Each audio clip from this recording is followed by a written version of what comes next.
everyone, Janie here.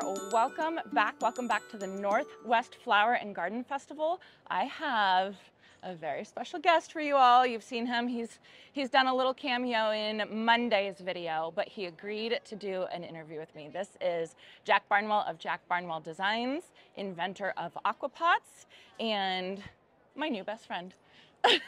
So, how's it going? It's going great. Yeah? The show's been great. It's been fun.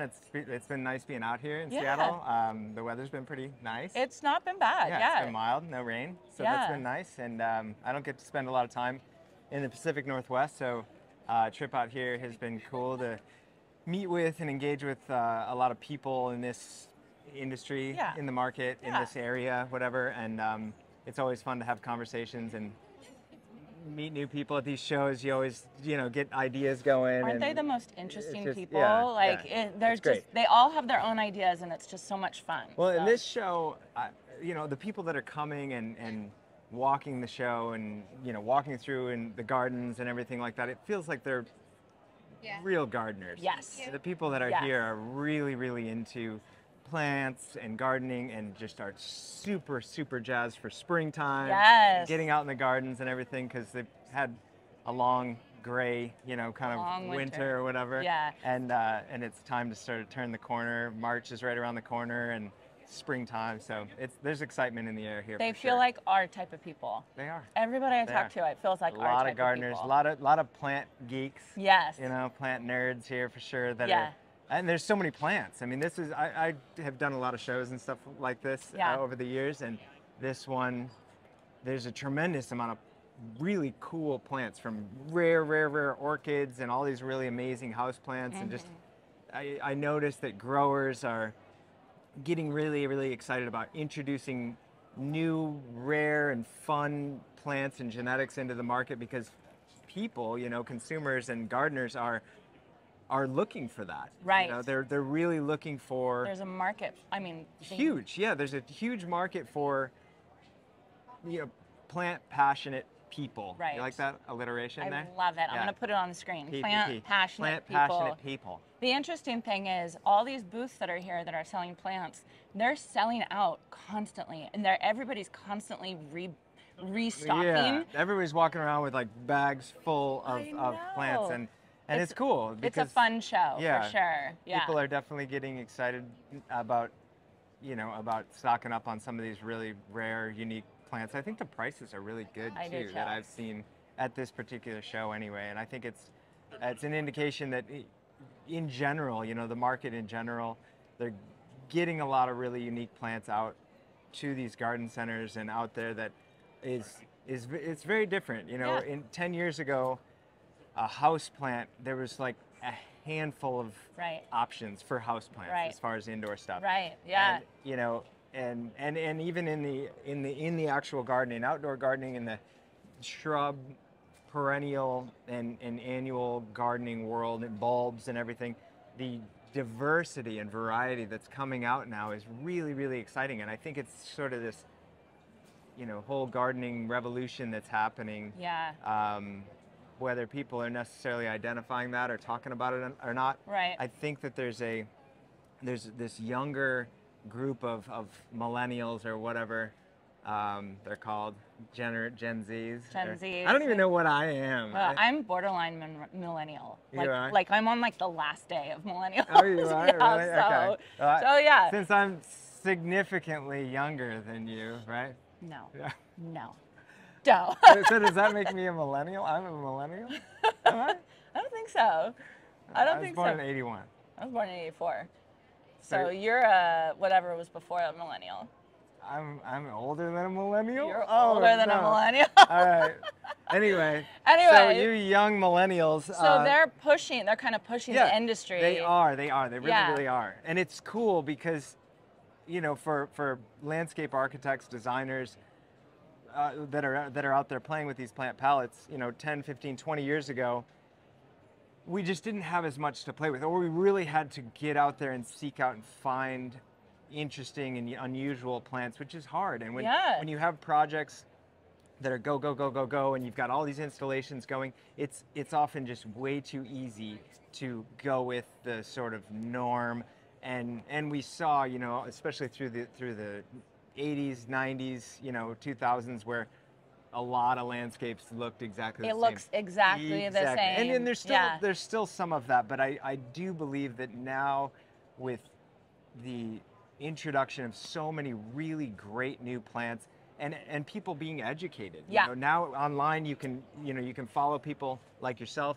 And yourself. Right, and you can get excited about and see new introductions and see new plants and learn about all these new plants and go to your garden centers and say, hey, can you get this in? And, right. and they can. Yeah. You know, they can. And so the ability to ship plants and order online or whatever you have to do to be able to get really, really cool plants is getting easier and easier and easier. Yeah. And so that has allowed gardens to get, you know, more diverse. But you got to be really vocal cool about it. You got to go to your garden center and say, absolutely, I want this plant. I want this plant. Can you get this plant? Because they don't know otherwise. They're going to keep getting the same boring stuff. Yeah. Right? So yeah, you definitely have to be vocal and support your local garden centers in that way. Say, hey, I want to support you. All my friends and girlfriends want to support you. You know, let us help you to find some of these new plants and find some of these new opportunities, because we're really excited about this, you know, these cool things, and we want to try them in our own gardens and stuff. So I know, you know, being in the industry, I'm seeing so many cool, you know, just the evolution of like the flowering shrubs that Spring Meadow has brought to the industry, brought to the world is really incredible. What are you most excited about? Like this year, what do you want to plant? My number one I'm this year, for some reason, I'm just jazzed on roses. Okay, roses. You're gonna see a lot of roses in my designs. I'm putting a lot of roses into my Michigan designs and stuff like that are upcoming this spring and summer. And for a long time, I steered away from roses because it was like, okay, great, we're gonna put knockout roses, which everybody else has, or whatever. And there was just not a lot of options in the industry that were readily available for contractors and stuff. And but now there's so many great genetics and really, really cool roses. And I'm most excited about the Flavorette rose. The apricot honey one. So at last, that apricot kind of colored rose that came out a few years ago is stunning, right? I love the color. It's a really, really tough rose. It just blooms all summer long. And so I was like, yeah, maybe I need to get back into roses, right? Yeah. And now there's a whole incredible series that Proven Winners has come out with in roses that are just awesome. And the Flavorette being an edible rose is super exciting. It's, you know, it's not only beautiful and the scent is like intoxicating. They're just stunning roses, but you can take the whole, you know, flower, sprinkle it over a salad. I mean, how romantic is that? Be like, honey, let's just have a little rose. You put it in your edible garden and it's edible and beautiful. And they're tough too. You know, roses, people kind of think about it and they're like, oh, you know, I don't want to deal with all the pest issues and diseases and everything. But just the rose breeding and the introductions of all these great new roses is changing my opinion and perception about roses. So I'm going to be using a lot more roses. Have you tried Rise Up Embrace, the orange one? No. Oh. Okay. It's so beautiful in real life. Yeah. It's so Rise Up Embrace rose from Proven Winners, Spring Meadow. I'll put a picture on the screen right now. I have it in my garden. Planting that with purple it's gorgeous. All right, so more roses this year. You heard it from Jack. More roses. Yeah. Hydrangeas, of course, are always like the jam. What about and there's like a lot evergreen of really shrubs? Cool new ones. Do you have any? I do. I'm really into Chamaecyparis right now, and like weird, cool, contorted.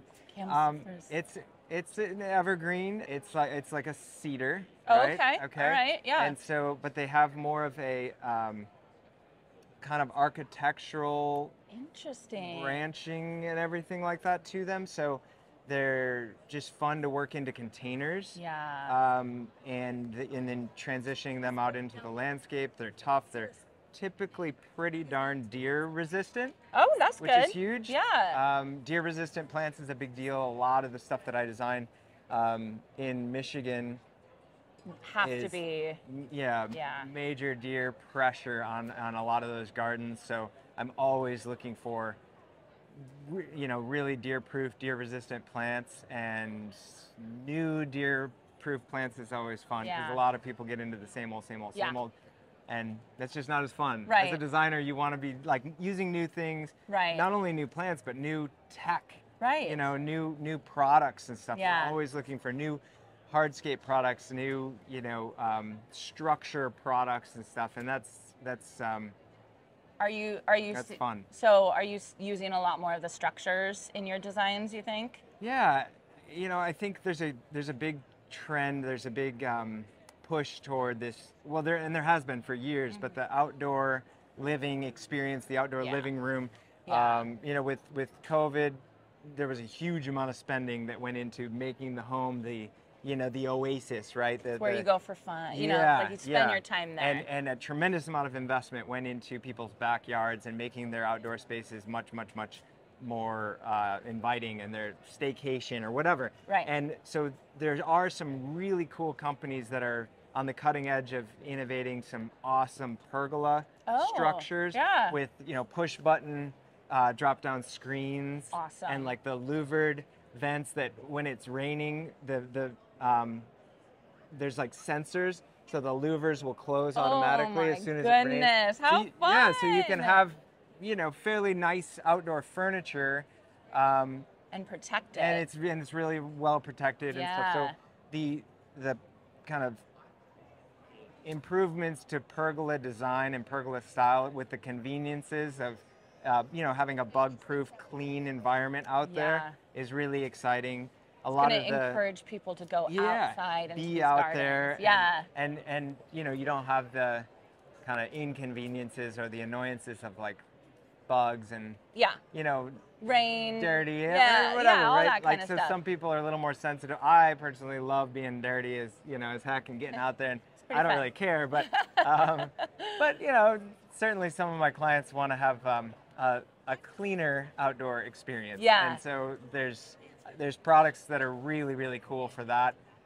Great new, you know, outdoor furnishings, really cool outdoor rugs, outdoor lighting. The lighting world has come so far. Really? There's so many cool, easy lighting, you know, products and lighting kits and stuff to add outdoor lighting, low voltage, simple systems that just enhance a space and make it so much more inviting at night. You know, I love all that stuff. Now they're LEDs. It costs no money to run them. Yeah. You just install them, and then, you know. Very minimal power draw, and, you know, you don't need an electrician or anything like that to install this stuff. It's really nice. It's, again, a lot of companies being super innovative and bringing products to market that make it a lot more approachable and fun for people to like invest in their outdoor spaces and be successful with those investments. So, you know, great plants, great products, getting people out there to be successful, and then frankly they enjoy their space that much more. It's a good thing. They use it. They spend all this money on it, and they got to use it. Yeah. When you come to an event like this, are your wheels turning? Are you thinking about all the fun stuff that you're going to do and see? Yeah, I mean, every time I come to an event like this, I'm always seeing something unexpected that sparks a little bit of a cool idea or something like that, and it might be a little bit out of the box. So, for example, right around the corner here, there's that arbor right there with the huge birdhouse above it. Have you seen that yet? No. Okay. All right, so we're gonna put a photo of it or whatever. I'll put a photo right here. Yeah. So right around the corner right there, there's that entry like arbor pergola that you could put over top of like a garden gate or an entry into a garden space. And on top of it, there's a big, huge birdhouse built as the roof of this little structure. And it's really cool. And I started to think, how could I sort of tweak that or redesign that or think about that? Because that's really cool, thinking about doing a birdhouse, you know, combo of the two. I don't know. So you just see the little funny things like that, and you're like, you know, and then it just gets the wheels turning. That's a good idea. That's a good idea. That's what these shows. That's why these shows are so great. They're so amazing. Inspiration that you don't expect. Yes. I have a question. What do you think is the biggest mistake, or one of the biggest mistakes, people can make when installing their garden or when thinking about their garden. And I'm not asking this for me because I am You don't working make on any it. mistakes. No, of course I mean, not. And I'm not perfect. starting a new garden and trying to get free landscaping advice, right? Oh, but what is the okay. biggest mistake that you see people make when they're doing their gardens? I would say the number one mistake I see homeowners make, you know, especially new homeowners that are just so excited to break ground and do some gardening or something. They've seen some videos or some ideas online, right? Yeah. The number one mistake is just getting so excited and diving in without diving deep enough. How? Okay, How so for example, you might see a video or see a photo of a beautiful little patio space, right? Mm-hmm. And it's significantly easier labor-wise as a homeowner to just take the grass out and lay brick over top of the dirt, right? Yes. And I've seen this, literally my neighbors just did this. Yes. But, and as soon as you rake out the dirt, lay the brick and everything on it, it might look just like the photos that you know, that were your inspiration, right? But my point of not digging deep enough is that there's a lot more involved with truly being able to build a proper patio. Do it right. Yeah, get down deep, build up the bases, build in the drainage, you know, maybe thinking about putting sleeves in there for your lighting and all these things, right? Yeah. And so it's so exciting to just scrape it and lay the brick. Right. Because you can get do it that done in a day, and it looks right? pretty. Yeah, like put the patio furniture up and let's party, right? Yeah. But then a year or two or whatever down the road, you know, and you're dealing with all these headaches that could have been avoided. So I think the number one, or just slow down. Do it right. Right, do it right. Ask for some good advice. You know? I don't know anybody that needs this advice. Nobody. No. Slow down. Yeah. Yeah. So slow down and, you know, do it. Do everything you possibly can to do it right the first time. And I know it's hard because we're all seeking, you know, good advice or good information about how to do it right. And there's a lot of people out there that are saying all kinds of different opinions about how to, whatever it may be, right? Plant a rose or build a patio or a lay a pathway or, you know. Correct. Yeah. So there's a lot of different projects that are out there that, you know, I would say do your research, slow down, think things through, you know, and ask Janie. No, he's giving me personal advice. You're watching my videos and saying, Janie, slow down. Right. Thank you so much. This is awesome. Can we talk about aquapots really fast? Of course, because by all means. I have a whole bunch of aquapots in my garden because I live in hot, dry California, and I see how good they are for my pots. I have learned that when I put one of these into my pots in California, like I can still put drip irrigation on it, right? Sure, but the drip irrigation's only gonna get that far. Yeah. And it's gonna dry out by the end of the day on a 110-degree day. Absolutely. So I gotta come around with the hose and make sure I'm giving my pots enough water, which is a pain in the butt. Ain't nobody got time for that. Nope. No. Especially if you got a lot of pots, like I do. But if you put one of these in, it's going to, well, I mean, I should let you explain it. Sure. So the Aquapot insert allows you to convert your pots, your existing pots, into an Aquapot by proven winners. So it takes the self-watering technology that we developed years ago for the Aquapots ceramics line and allows people to bring that into the pots that they already have at home or put them into new planters, you know, like this guy here. So this is a Legacy Stone Aquapot Light. It's fairly light. Yeah, look, I can hold it. I know. I've got two of these. Well, you're super strong. I am. You are. I keep telling people that. They don't believe me. But I got two of those that I'm planting up this season, and I'm really excited about it. Yeah, they're stunning. Yeah. A hole in the bottom, you know, it's a beautiful little pot, but by placing this insert into the pot, you place it down in the pot, pull up the fill tube to the height of the rim of the pot there, pull up the fill tube, sits down in the pot, you fill it up with soil, pack your soil all the way down into this core, and that core of soil essentially is your wick. Okay. So this whole reservoir fills with about 3 gallons of water at the base of your pot. Which is amazing. 3 gallons, that's a huge amount of water. and it will slowly wick up through that core, sub-irrigating your plants with a fertilizer-infused water.